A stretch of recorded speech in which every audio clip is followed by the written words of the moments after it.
গায়ানাৰ খাজনা ভাৰতৰ হাতত শক্তিৰ ৰাজনীতিত ভাৰতৰ নতুন খেল গায়ানাৰ পৰাও তেল ক্ৰয় কৰি বিশ্বক দিলে নতুন বাৰ্তা মধ্যপ্ৰাচ্য বা ৰাছিয়া নহয় এইবাৰ ভাৰতৰ জাহাজ দক্ষিণ আমেৰিকালৈ কেৱল চুক্তি নহয় এয়া ভাৰতৰ শক্তি স্বাধীনতাৰ দিশত এক ঐতিহাসিক মাষ্টাৰ ষ্ট্ৰোক চাৰি মহাদেশত তেলৰ জাল ভাৰতৰ নতুন শক্তি সুৰক্ষা নীতিয়ে কেনেকৈ সলাব বিশ্বৰ ৰাজনীতি সস্তা পৰিষ্কাৰ আৰু কৌশলগত গায়ানাৰ তেলেৰে ভাৰতে কেনেকৈ লাভ কৰিব ৰাজনৈতিক স্বাধীনতা যাৰ হাতত তেল তাৰ হাততেই খেল এই কথাষাৰ শক্তিৰ ৰাজনীতিত সদায় প্ৰযোজ্য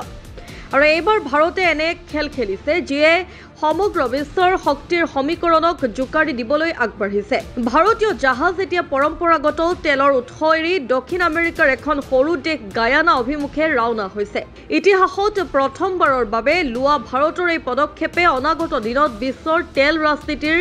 মানচিত্ৰ সলনি কৰাৰ পূৰ্ণ সম্ভাৱনা বহন কৰিছে পূৰ্বতে ভাৰত ৰাছিয়া সৌদি আৰব আৰু ইৰাকৰ দৰে পৰম্পৰাগত তেল যোগানকাৰী দেশৰ ওপৰত নিৰ্ভৰশীল আছিল কিন্তু এতিয়া ভাৰতে নিজৰ দৃষ্টি নতুন তেলৰ সোণ বুলি পৰিচিত এখন নতুন দেশ গায়ানৰ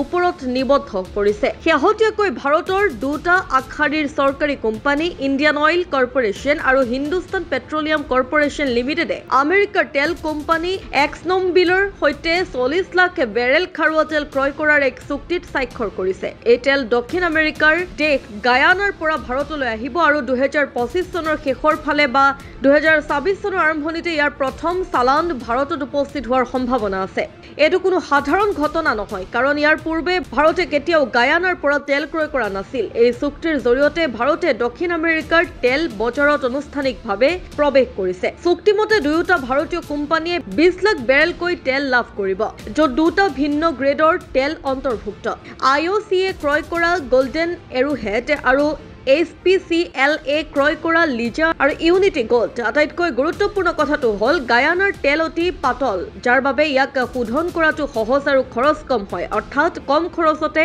অধিক ইন্ধন উৎপাদন কৰিব পৰা যায় কোনে গায়ানা দক্ষিণ আমেৰিকাৰ এখন সৰু দেশ যাৰ জনসংখ্যা দিল্লীৰ আধাতকৈ কম কিন্তু শেহতীয়াকৈ ইয়াৰ সাগৰৰ তলত বিশাল তেলৰ ভাণ্ডাৰ আৱিষ্কাৰ হৈছে আমেৰিকাৰ কোম্পানী এক্সনমবিলে ইয়াত তেল উৎপাদনত নেতৃত্ব দি আছে আৰু ইতিমধ্যে নিজৰ চতুৰ্থটো বৃহৎ ভাসমান উৎপাদন ইউনিট আৰম্ভ কৰিছে গায়ানাৰ তেল উৎপাদন এতিয়া দৈনিক 7,70,000 বেৰেললৈ বৃদ্ধি পাইছে যি ইয়াৰ ইতিহাসত সৰ্বাধিক ভাৰতৰ কৌশলগত পদক্ষেপ ভাৰত বিশ্বৰ তৃতীয় বৃহত্তম তেল উপভোক্তা যাক দৈনিক প্ৰায় 50 লাখ বেৰেল খাৰুৱা তেলৰ প্ৰয়োজন হয় ইমান দিনে ভাৰত মূলতঃ ৰাছিয়া সৌদি আৰব ইৰাক আৰু UAEৰ ওপৰত নিৰ্ভৰশীল হৈ আছিল ৰাছিয়া ইউক্ৰেইন যুদ্ধৰ সময়ত আমেৰিকাই ভাৰতক ৰাছিয়াৰ পৰা তেল ক্ৰয় কমাবলৈ হেঁচা দিছিল যদিও ৰাছিয়াৰ তেল সস্তা আৰু নিৰ্ভৰযোগ্য হোৱাৰ বাবে ভাৰতে ক্ৰয় অব্যাহত ৰাখিছিল তথাপি ভৱিষ্যতৰ বাবে নতুন বিকল্পৰ সন্ধান কৰাটো জৰুৰী হৈ পৰিছিল গায়ানৰ পৰা তেল ক্ৰয় কৰাটো ভাৰতৰ সেই নতুন কৌশলৰে এক অংশ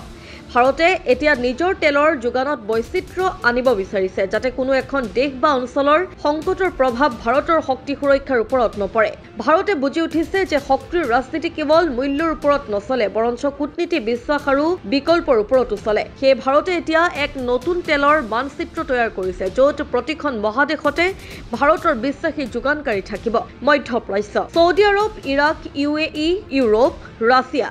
আফ্ৰিকা নাইজেৰিয়া দক্ষিণ আমেৰিকা গায়ানা ব্ৰাজিল ভেনিজুৱেলা অৰ্থাৎ ভাৰতে এতিয়া চাৰিখন মহাদেশ জুৰি নিজৰ তেল নেটৱৰ্ক গঢ়ি তুলিছে যি কেৱল বাণিজ্যই নহয় বৰঞ্চ ভাৰতৰ শক্তি সুৰক্ষা নীতিৰ এক অবিচ্ছেদ্য অংগ গায়ানাৰ তেলৰ বিশেষত্ব গায়ানাত প্ৰায় 11 বিলিয়ন বেৰেল তেলৰ ভাণ্ডাৰ আছে যিয়ে ইয়াক সৌদি আৰব বা কুৱেইটৰ দৰে দেশৰ শাৰীলৈ লৈ আহিছে তাতোতকৈ ডাঙৰ কথা ইয়াৰ তেল লাইট সুইট ক্ৰুড শ্ৰেণীৰ যাৰ অৰ্থ হ'ল ইয়াত